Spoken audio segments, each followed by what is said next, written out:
नमस्कार दोस्तों, मैं विजयपाल एक बार फिर से स्वागत करता हूं आप सभी का आपके अपने channel simple maths for you में। दोस्तों, जैसा कि आप सभी को पता है कि ये चैनल हमने बनाया है मैथमेटिक्स की नॉलेज को आप सभी तक पहुंचाने के लिए, और आप सबके सहयोग से हम अपने उद्देश्य में काफ़ी हद तक कामयाब भी हुए हैं। इसी प्रकार आपका सहयोग बना रहे तो हम अपने उद्देश्य में पूरे 100% कामयाब होंगे और मैथमेटिक्स की हर प्रकार की नॉलेज को आप तक पहुँचाएँगे। आज का जो वीडियो है ये थोड़ा सा अलग है। इसमें हम मैथमेटिक्स की जो पुरानी बातें होंगी, जो मैथमेटिक्स में सिलेबस के अलावा, कोर्स के अलावा जो काम की बातें होंगी, उसके बारे में आज हम आपको बताएंगे। इस तरह का ये हमारा पहला वीडियो है। उम्मीद करता हूँ कि आपको पसंद आएगा। आज सुबह दोस्तों अखबार पढ़ते पढ़ते एक अखबार की खबर आई जो मुझे अच्छी लगी और मुझे लगा कि ये सब आपको पता होना चाहिए इसके बारे में। बहुत ही काम की खबर है गणित में, क्योंकि हम गणित को सिर्फ सिलेबस के अकॉर्डिंग पढ़ेंगे तो उसमें वो इंटरेस्ट नहीं आएगा जो हमें गणित पढ़ने के लिए चाहिए। तो गणित के बारे में ऊपर नीचे की बातें, पहले की बातें, पास्ट, फ्यूचर सब हमें पता होना चाहिए। तो इस सीरीज़ का ये पहला वीडियो है और मैं उम्मीद करूँगा कि आपको अच्छा लगेगा। तो चलिए शुरू करते हैं आज का वीडियो। देखिए हेडिंग थी, आज पढ़िए ज्योमेट्री के शुरू होने की कहानी, यानी किस प्रकार से जो ज्योमेट्री है, यानी कि जो आपकी रेखागणित होती है, उसके शुरू होने की कहानी। ठीक है, और जानिए फादर ऑफ ज्योमेट्री को, यानी फादर ऑफ ज्योमेट्री किसे कहते, कौन है, यानी कि ज्योमेट्री किसने शुरुआत की और कौन है इसका फादर ऑफ ज्योमेट्री, यानी किसने शुरुआत की ज्योमेट्री की। चलिए पढ़ते हैं। देखिए ये जो कहानी है ये सुपर 30 एक बैच है, आनंद कुमार जी जिसको चलाते हैं। इस पर एक फिल्म भी बनी हुई है सुपर 30 नाम से। इनकी जुबानी ये कहानी है। ये भी एक मैथमेटिक्स के बहुत अच्छे टीचर हैं और सुपर 30 बैच लगाते हैं, जिसमें से हर बार 25 से अबव यानी 26-27 जो बच्चे हैं हमेशा आईआईटी में सेलेक्ट होते हैं। तो इनकी ज़बानी ये कहानी है जो अखबार में आई है। तो ये मैं आपके सामने आज आपके समक्ष मैं शेयर करूँगा। चलिए शुरू करते हैं। बात लगभग 300 वर्ष ईसा पूर्व की है, जब गणित का मतलब सिर्फ अंक गणित ही समझा जाता था। यानी गणित में पहले सिर्फ अंक गणित होती थी। ग्रीस में जन्मे यूक्लिड बचपन से ही मेधावी थे। ग्रीस एक देश का नाम है और यूक्लिड उस वैज्ञानिक का नाम है। आपने गणित में पढ़ी होगी यूक्लिड विभाजन पर, में हमारे आने वाले वीडियोज़ में भी हम उसके बारे में जिक्र करेंगे। तो यूक्लिड नाम था वैज्ञानिक का, वो बचपन से ही क्या थे, मेधावी थे। एक बात यहाँ पे मैं आपको और बताना चाहूँगा कि जो ग्रीस है, हम जो अल्फ़ा बीटा गामा यूज़ करते हैं वो ग्रीस भाषा की ही ABCD है। उसमें बहुत से आइकन होते हैं या बहुत से चिन्ह होते हैं, इसीलिए ग्रीस भाषा की ABCD को हम अल्फ़ा बीटा गामा थीटा ये सब उसमें यूज़ करते हैं। तो ग्रीस में जन्मे यूक्लिड बचपन से ही मेधावी थे। उनकी विलक्षण प्रतिभा से शिक्षक प्रभावित थे। कई बार यूक्लिड गणित के कठिन सवालों को तुरंत हल कर कर देते थे। यानी यूक्लिड जो है वो गणित में होशियार थे।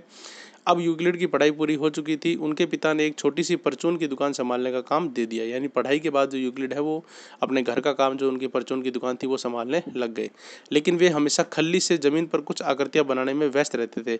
देखिए खल्ली एक लोकल शब्द है, इसका मतलब कील भी होता है। कील से या किसी भी लकड़ी से ज़मीन पर कुछ आकृतियाँ बनाने में व्यस्त रहते थे। यानी यूक्लिड को शौक था ज़मीन पर आकृतियाँ बनाने के लिए। यही जो आकृतियाँ हैं ये आगे जाके ज्योमेट्री की जो आकृतियाँ आज हम पढ़ते हैं वो बनी। जब कोई उनसे पूछता कि क्या कर रहे हो, तब वे बताते कि मैं गणित का अध्ययन कर रहा हूँ, और सब आश्चर्य करते थे कि ये कैसा मैथमेटिक्स है, क्योंकि उस समय गणित में रेखागणित नहीं होती थी। सर्किल या जो स्क्वायर, ये आयत, वर्ग या पढ़ते हुए उसमें मैथमेटिक्स में नहीं हुआ करता था। सब आश्चर्य करते थे कि ये कैसा मैथमेटिक्स है जिसमें सिर्फ चित्र बनाए जा रहे हैं। यूक्लिड की व्यस्तता चित्रों के अध्ययन में इतनी बढ़ गई थी कि वे अपनी दुकान भी नहीं संभाल पाए। यानी उनका ध्यान अपनी दुकान से पूरी तरह हट गया था और वो सारा दुकान पे बैठे बैठे ही दुकान की जगह अपना जो चित्रों का ज्ञान है वो करते थे। दुकान ही नहीं संभाल पाए और जल्द ही दुकान बंद हो गई। जब रोजी रोटी का सवाल उठा तो यूक्लिड के पिता घबरा गए। लोग कहने लगे कि यूक्लिड का दिमाग खराब हो गया। ये तो होता ही है, जब कोई भी वैज्ञानिक अच्छा काम करता है तो उसका अपने मेन काम से ध्यान हट जाता है और शुरू में सब उसे क्या करते हैं, पागल ही कहते हैं या इस तरह से कहते हैं इसका दिमाग खराब हो गया वगैरह वगैरह। लेकिन यूक्लिड इन सभी बातों की परवाह किए बगैर दिन रात अपने काम में जुटे रहे। सॉरी। आखिर वो दिन आ ही गया जब यूक्लिड के नए गणित का सपना पूरा हुआ। यानी यूक्लिड ने आकृतियों में पढ़ते पढ़ते अपने पूरी उसमें एक नई गणित का आविष्कार उन्होंने कर दिया और उन्होंने ज्योमेट्री का आविष्कार किया। अपने सारे फॉर्मूले और कॉन्सेप्ट को एक जगह शामिल करके उन्होंने एक पुस्तक का रूप दिया। यानी जितने भी उन्होंने कॉन्सेप्ट लिखे थे, जितने भी उनकी आकृतियाँ थी, उन सबको इन्होंने एक जगह लिख दिया और उसको एक पुस्तक का रूप दे दिया, जिसका नाम उन्होंने एलिमेंट रखा। यानी एलिमेंट आप पूछ सकते हो रेखागणित की सबसे पहली पुस्तक का नाम क्या है? एलिमेंट। ये हो सकता है कभी जीके में या किसी क्वेश्चन में पूछ ले, आपको ये ध्यान रखना है। हालांकि अब उनके सामने सबसे बड़ी चुनौती थी कि इसे स्कूल के विद्यार्थियों तक कैसे पहुँचाया जाए। यानी कि मैथमेटिक्स तो बना ली, लेकिन इसे पढ़ाया कैसे जाए, इसे मान्यता कैसे दिलाई जाए। तो सबसे पहले वे उस स्कूल गए जहाँ से उन्होंने पढ़ाई की थी और शिक्षकों को इस नए गणित के बारे में समझाने का प्रयास किया। वे सबसे पहले अपने स्कूल में गए और अपने जो शिक्षक थे उनको भी इसके बारे में बताया। उन्होंने निवेदन किया कि उन्हें स्कूल के विद्यार्थियों को समझने की अनुमति दी जाए, लेकिन कोई यह मानने को तैयार ही नहीं हुआ कि यह भी एक गणित का हिस्सा हो सकता है, क्योंकि वो नई चीज़ थी और नई चीज़ को आसानी से लोग नहीं मानते। तो उनके स्कूल में कोई भी अध्यापक या कोई भी ये मानने को तैयार नहीं हुआ कि गणित का ही एक हिस्सा है और इसे बच्चों को भी पढ़ाया भी जा सकता है। यूक्लिड ने दूसरे विद्यालयों में भी जाकर बात की, परंतु यहाँ भी कोई तैयार नहीं हुआ। अब यूक्लिड ने एक छोटा सा स्कूल खोला। अब यूक्लिड ने खुद ने ही स्कूल खोल लिया, क्योंकि कहते हैं ना, जब कोई नया काम करते हैं तो दीवानापन इस तरह से होता है कि वो कुछ भी कर सकते हैं। तो यूक्लिड ने एक छोटा सा स्कूल खोला और बच्चों को बहुत ही कम फीस पर अपने नए गणित पढ़ाने की इच्छा व्यक्त की। पर कोई भी पढ़ने नहीं आया। उन्होंने कहा कि अब वे निःशुल्क ही पढ़ाएंगे, फिर भी कोई बच्चा पढ़ने के लिए तैयार नहीं हुआ। यानी जब उन्होंने कम फीस में रखा तब भी कोई बच्चा नहीं आया, निःशुल्क उन्होंने पढ़ाने का फैसला किया तब भी कोई बच्चा नहीं आया। तब यूक्लिड ने एक तरकीब सोची। उन्होंने कहा कि जो मुझसे पढ़ेगा मैं प्रत्येक क्लास के बाद उसे एक मिठाई दूंगा। यानी कम से कम ये मिठाई के बहाने तो बच्चे कम से कम पढ़ने आएंगे। फिर क्या था, बच्चे पढ़ने आने लगे, लेकिन किसी का भी पढ़ाई में रुचि पढ़ाई में नहीं होती थी। उन्हें इंतज़ार होता था कि क्लास ख़त्म हो और मिठाई मिल जाए। ये तो होता ही है, जब हम कई शैतान बच्चे मंदिरों में भी जाते हैं तो आरती वगैरह में उनका इंटरेस्ट नहीं रहता, वो सोचते हैं आरती ख़त्म हो और हमें प्रसाद मिले। तो इसलिए इस तरह से बच्चों का इंतज़ार होता था कि कब ये क्लास फटाफट ख़त्म हो और हमें मिठाई मिल जाए।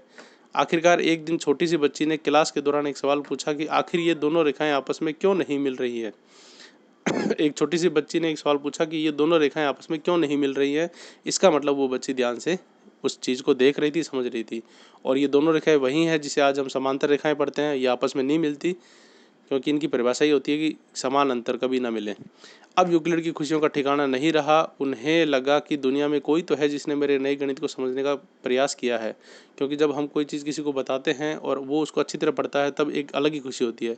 इसी प्रकार जब मैं वीडियो बना रहा हूँ और आप जब मेरी वीडियो को देखोगे, पढ़ोगे और उससे कुछ फ़ायदा लोगे तो मुझे भी बहुत खुशी होगी। और यदि आप उस पर एक लाइक बटन दबा दोगे तो मुझे और ज़्यादा खुशी होगी।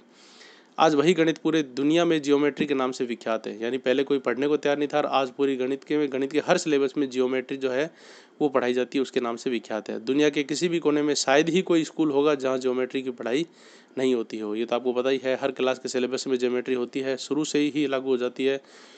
और यूक्लिड को फादर ऑफ जियोमेट्री कहा जाता है। यानी कि ये लाइन बहुत ही इंपॉर्टेंट है, यूक्लिड को फादर ऑफ जियोमेट्री कहा जाता है। फादर ऑफ ज्योमेट्री मतलब ज्योमेट्री का पिता या जिसने ज्योमेट्री का आविष्कार किया था।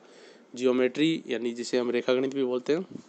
ये तो ये था आज का पहला वीडियो इस तरह के ज्ञान का, जिसमें हम गणित में सिलेबस के अलावा जो ज्ञान है वो आपको देंगे। और उम्मीद करता हूँ कि आपको आज का वीडियो ज़रूर पसंद आया होगा। अच्छा लगे तो लाइक कीजिए, अपने सभी दोस्तों को शेयर कीजिए। चैनल पर नए हो तो सब्सक्राइब ज़रूर कर लीजिए, क्योंकि मैथमेटिक्स की बहुत सी काम की नॉलेज आपको इस चैनल पर मिलने वाली है।